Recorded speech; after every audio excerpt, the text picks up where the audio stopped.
आता डोळ्यांच्या सर्व आजारांवर अत्याधुनिक उपचार कणकवलीत, तेही अगदी माफक दरात.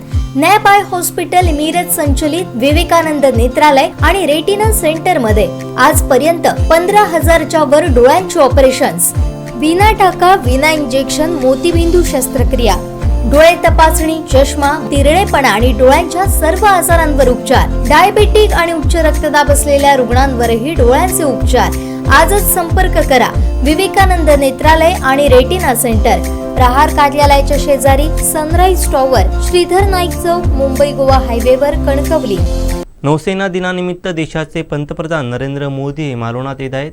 त्यांचे भाजपच्या वतीने जंगी स्वागत करण्यात येणार आहे, अशी माहिती भाजपा जिल्हाध्यक्ष प्रभाकर सावंत यांनी दिली. राजकोट येथे छत्रपती शिवाजी महाराज यांचा पुतळा उभारणीचे काम सुरू आहे. त्या कामाची पाहणी केल्यानंतर सावंत बोलत होते. स्वागत तर त्यांचं भव्य दिव्य होण्यात कोणतीही शंका नाही.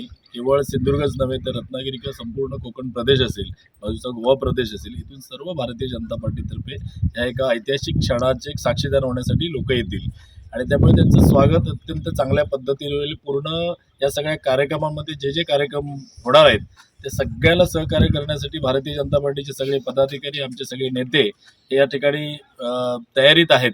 त्यामुळे अत्यंत चांगल्या प्रकारे त्यांचं स्वागत होईल आणि खूप आनंदाचा क्षण अशासाठी आहे की आपण सिंधुदुर्ग जिल्ह्याचं भारतीय जनता पार्टीचं नेतृत्व करण्याचं सौभाग्य मला याच काळामध्ये लाभलं आहे आणि त्याच काळामध्ये एक ऐतिहासिक क्षण आपण सगळेजण अनुभवणार आहोत.